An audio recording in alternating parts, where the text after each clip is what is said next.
Did you know that nearly 36% of basic school children in Ghana and over 28% of senior high school students were left out of learning during school closures? Welcome back to the conclusion of our series on Ghana's pursuit of Sustainable Development Goal 4, which is quality education for all. If you missed the first part of the series, don't worry. You can catch up by clicking on the link above. Now let's delve into the final leg of Ghana's journey towards SDG 4. Let's dive in.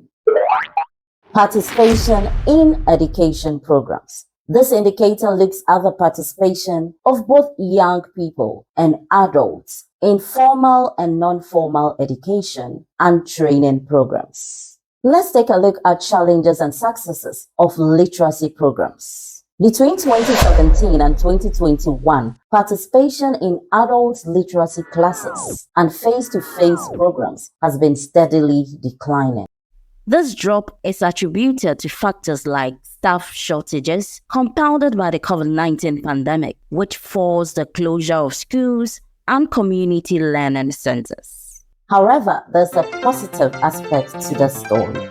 The use of volunteer facilitators enabled the creation of literacy programs in rural communities, making them more accessible. This approach resulted in rural enrollment exceeding targets since 2018. Despite the successes of rural programs, some challenges remain, and these include lack of motivation for facilitators is due to inadequate compensation packages, difficulty finding qualified individuals to teach in local languages, limited budget for staff training and development. The government has taken steps to address these challenges with the passage of the Complementary Education Agency (CEA) Act in 2020.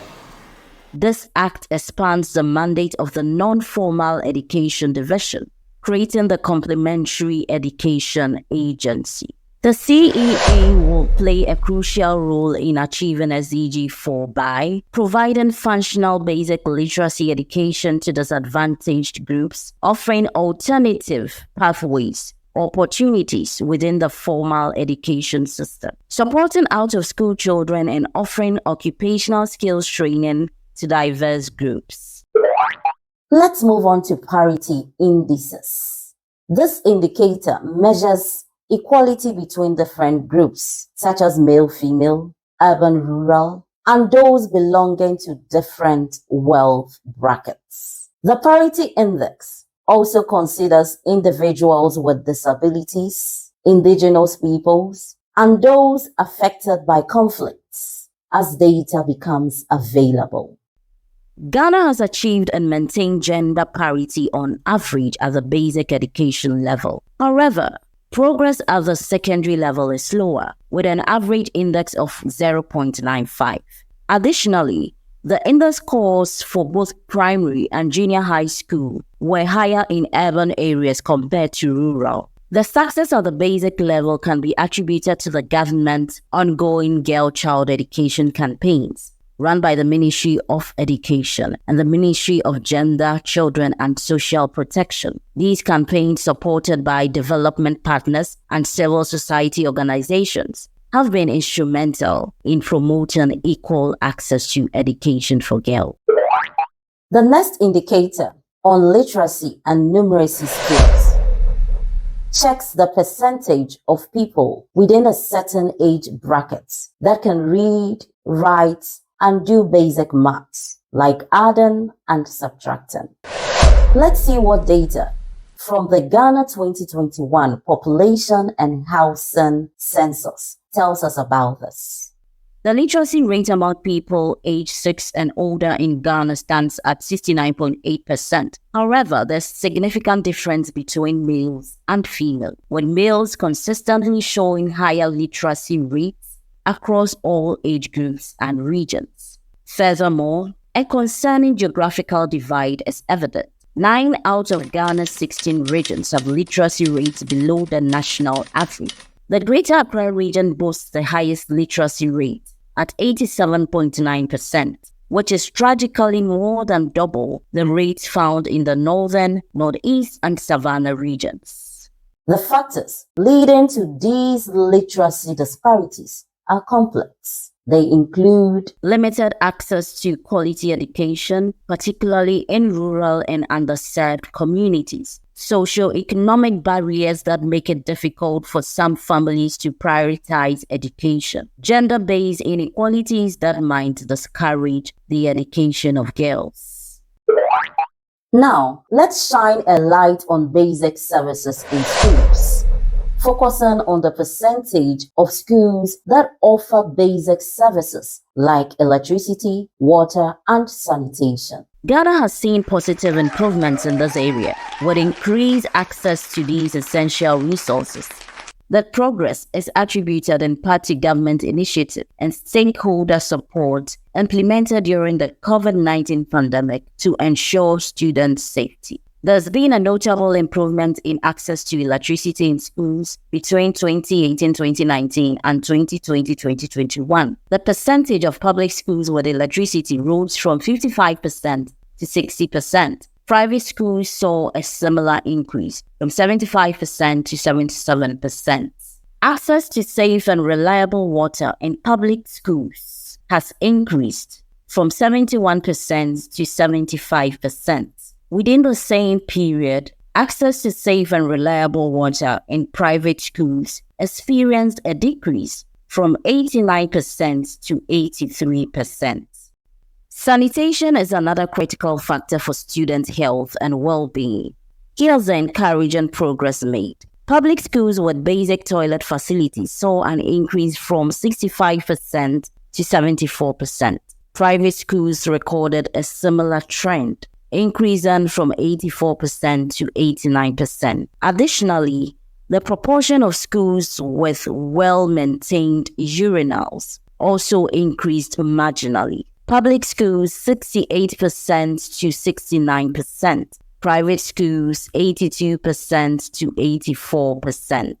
Access to electricity, water, and sanitation isn't just a matter of convenience. These services play a crucial role in creating a conducive learning environment, promoting hygiene and disease prevention.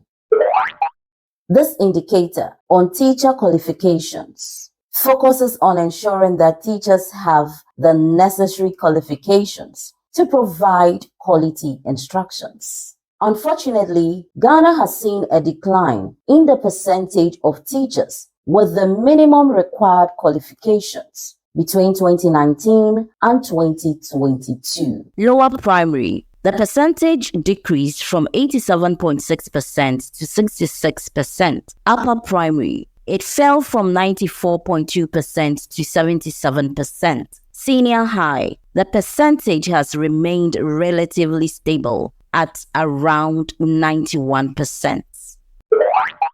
The COVID-19 pandemic has significantly disrupted education systems worldwide, and Ghana is no exception. Surveys conducted during the peak of the pandemic revealed concerning statistics. Limited access to learning. 35% of basic school children and 28% of senior high school students were not engaged in any form of learning during school closures.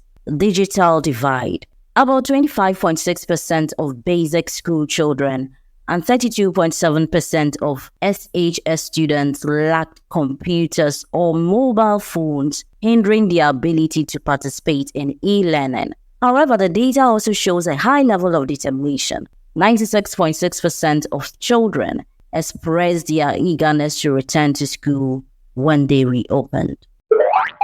Ghana has implemented measures to address the learning disruptions caused by the pandemic. Here's an overview. Ghana Learning Radio Program. This program provided distance learning options in English and 11 official Ghanaian languages, reaching a wide audience. E-learning platforms. These platforms have played a role in helping students access educational resources remotely. These initiatives have had a positive impact. Survey data indicates an increase in students engaged in learning activities. Primary or JHS increased from 62.2% to 71.3%. SHS improved from 72% to 79.8%. Ghana has implemented a range of significant interventions to drive progress towards SDG 4. Let's take a closer look at some of the most notable initiatives.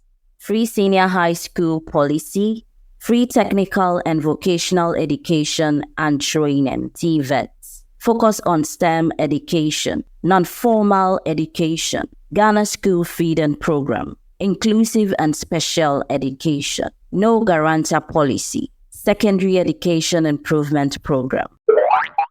While Ghana has made commendable progress, several challenges persist. Urban-rural disparities. A notable gap exists in educational outcomes between urban and rural areas. Limited access to alternative learning, JHS completion rates, low literacy rates. Addressing these challenges will require a multifaceted approach. Here are some key areas of focus: investing in rural education, expanding alternative learning, enhancing inclusivity, addressing gender inequality. In conclusion, Ghana's journey towards achieving SDG 4 is marked by both progress and challenges. The country has implemented some innovative interventions that have yielded positive results. However, persistent issues like the rural-urban divide, limited access to alternative learning platforms, demand continued attention and innovative solutions. Thank you for joining me in exploring this critical topic. In the next video, we'll delve into Ghana's journey towards achieving SDG 5.